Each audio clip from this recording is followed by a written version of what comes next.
हाँ जी, next case है हमारा issue of share at premium. ठीक है, इस वीडियो में हम issue of share at premium and issue of share in discount दोनों टॉपिक्स को कवर कर लेंगे। ठीक है, एक कंपनी अपने शेयर को मोर देन फेस वैल्यू पे भी इश्यू कर सकती है। प्रीमियम का मतलब क्या है? शेयर 10 का था, मैं 12 या 13 रुपए में इश्यू कर रही हूँ।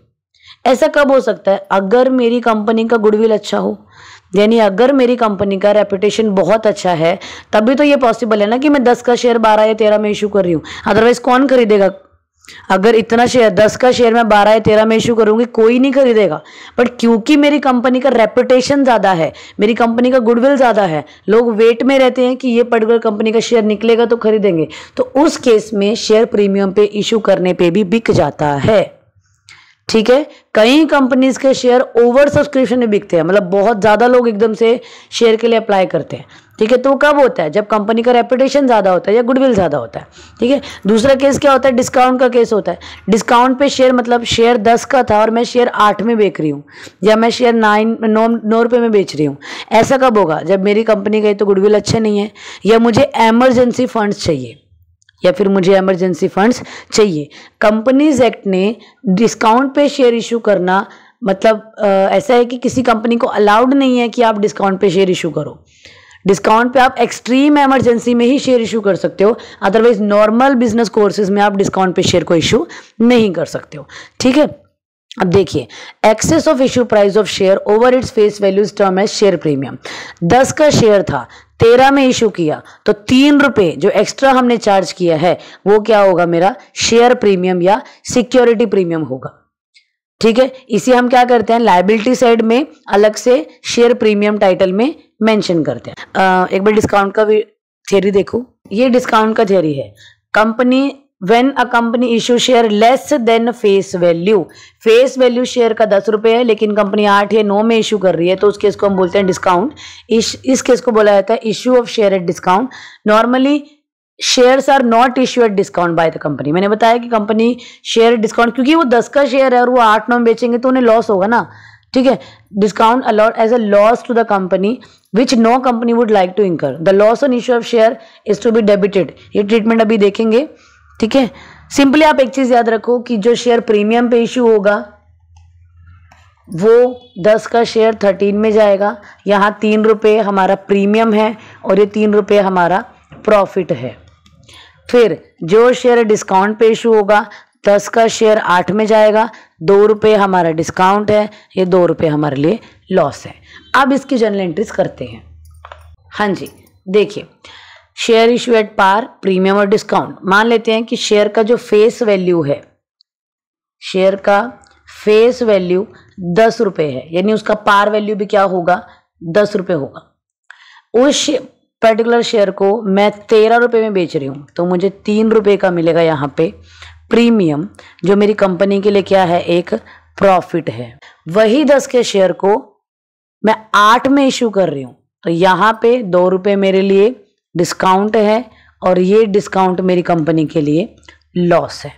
ठीक है, अब जो प्रीमियम या डिस्काउंट होता है, अगर आपको क्वेश्चन में स्पेसिफाई किया है, अगर आपको क्वेश्चन में स्पेसिफाइड किया है कि जो प्रीमियम है वो अलॉटमेंट पे देना है, फर्स्ट कॉल पे देना है या फाइनल कॉल पे देना है, या डिस्काउंट अलॉटमेंट पे देना है, फर्स्ट कॉल पे देना है या फाइनल कॉल पे देना है, तो उस केस में तो आपने वो वहीं पे देना है। मान लो अलॉटमेंट बोला तो अलॉटमेंट पे ही देना है, फर्स्ट कॉल है तो फर्स्ट कॉल पे ही देना है, फाइनल है तो फाइनल पे देना है। बट अगर क्वेश्चन इज नॉट स्पेसिफाइड, अगर क्वेश्चन आपको नहीं बता रहा, क्वेश्चन में आपको सिर्फ इतना बोला गया है कि आपने प्रीमियम या डिस्काउंट पे इशू किया है, पर क्वेश्चन आपको नहीं बता रहा कि वो premium first call second call या किधर है, तो उस केस में यूनिवर्सली हमने वो पर्टिकुलर शेयर को अलॉटमेंट के साथ में ही प्रीमियम या डिस्काउंट का डीलिंग करना है।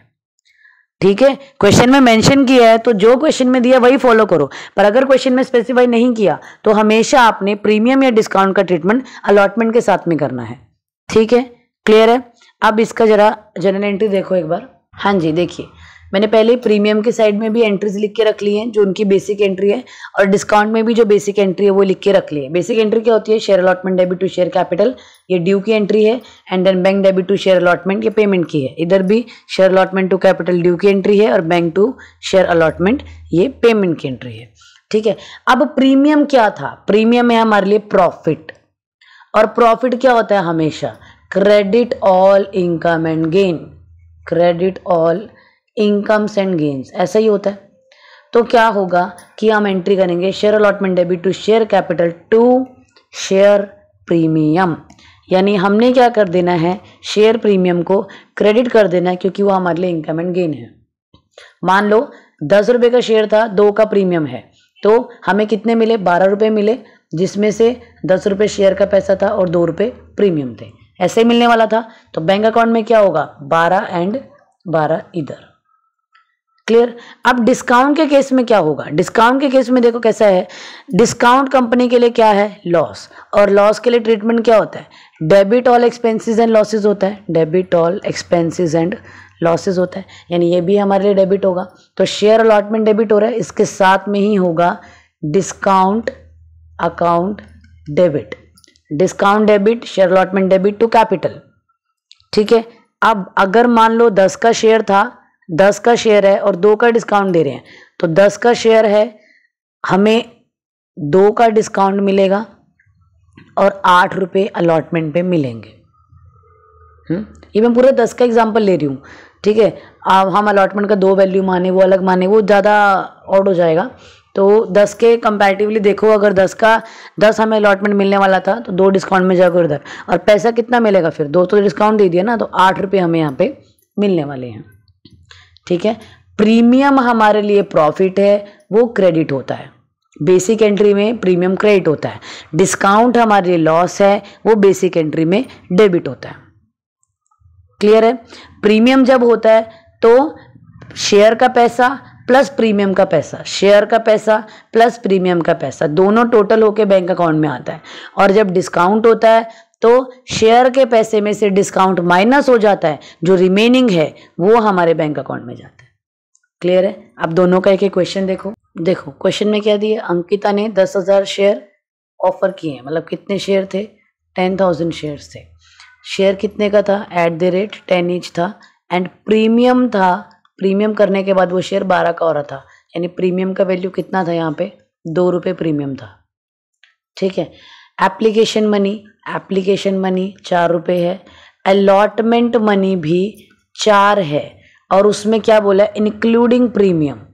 इंक्लूडिंग प्रीमियम मतलब प्रीमियम कितना था, 12 और 10, 12 का शेयर 10 का शेयर हमने 12 में बेचा, मतलब 2 का प्रीमियम होगा, यानी इस 4 रुपये के अंदर 2 रुपये जो हैं वो प्रीमियम के हैं, और जो 2 रुपये इस 4 में हैं वो अलॉटमेंट के नाम से है। ठीक है। इसके बाद on the first and final call balance amount. Balance amount का मतलब क्या हुआ, बैलेंस अमाउंट का मतलब है शेयर कितने का है, शेयर है हमारा 10 का। ठीक है। बेचा कितने में है, 12 में, 12 में से 4 रुपये मंगवा लिए हमने एप्लीकेशन पे, वो 4 माइनस कर दो, 8 बचे। फिर 4 रुपये मंगवा लिए हमने अलॉटमेंट में से, वो 4 माइनस कर दो, कितना बचा, 4 बचा, वही बैलेंस अमाउंट होगा। तो नहीं, ये 4 रुपये कब मंगवाएंगे, फर्स्ट एंड फाइनल कॉल पे।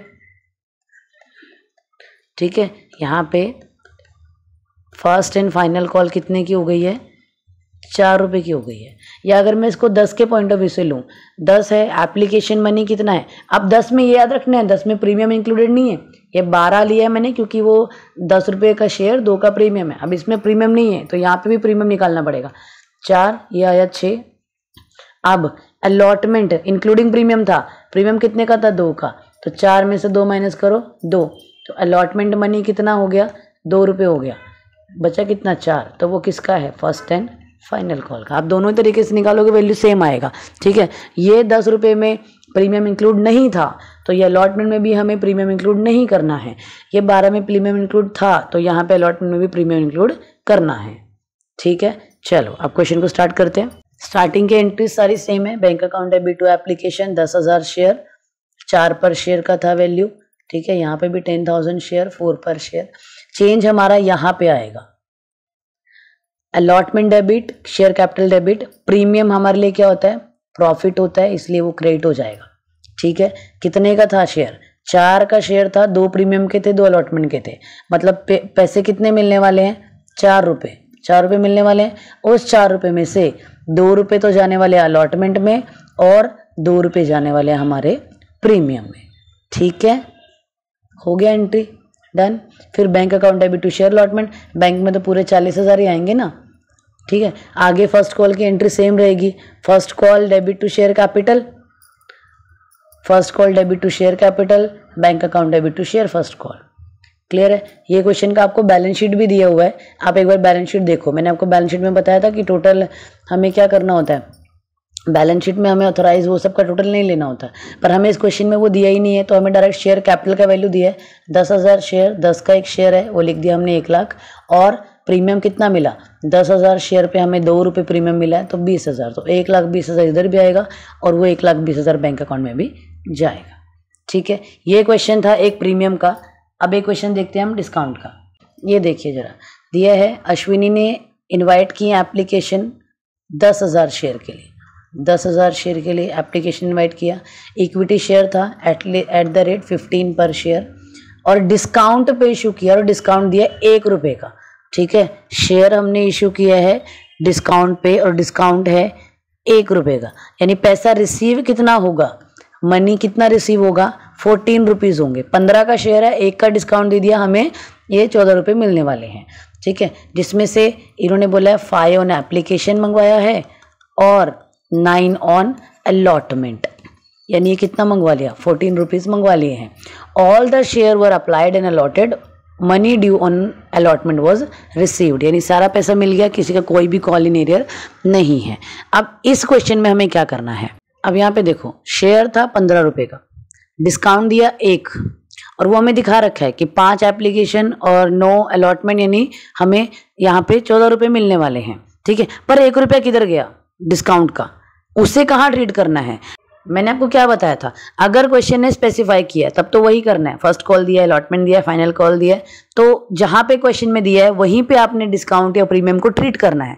पर अगर क्वेश्चन में स्पेसिफाइड नहीं किया तो यूनिवर्सली कहाँ जाएगा, अलॉटमेंट के साथ में जाएगा।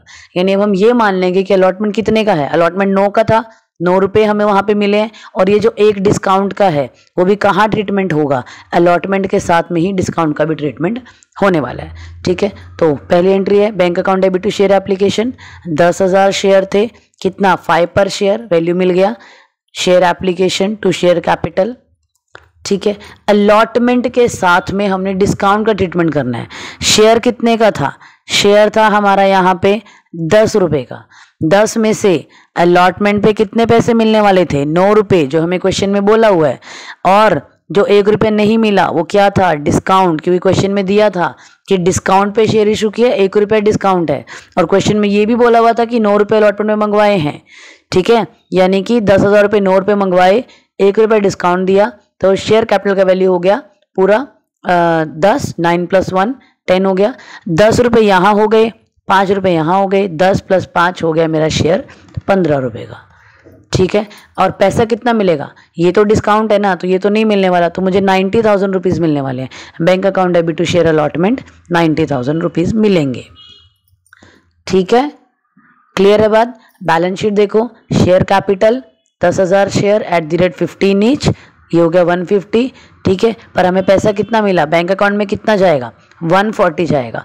और डिस्काउंट एसेट साइड में क्यों आया, क्योंकि ये एक ऐसा डिस्काउंट है जिससे मुझे शेयर होल्डर्स फंड मिला है, ये पैसा मुझे लॉन्ग टर्म तक एज अ प्रॉपर्टी यूज़ करना है। ठीक है, तो discount on issue of share का जो वैल्यू होगा वो भी हमें एसेट साइड में ही ट्रीट करना पड़ेगा। क्लियर है, डन। अगर कोई भी डाउट होता है, ठीक है, प्रीमियम और डिस्काउंट के केस में, या इससे प्रीवियस वीडियोस जो मैंने अपलोड की हैं उनमें अगर कोई भी डाउट है तो प्लीज़ मुझे कमेंट सेक्शन में मेंशन कीजिए, मैं उससे क्लियर ज़रूर कर दूँगी। ठीक है, okay then, thank you so much.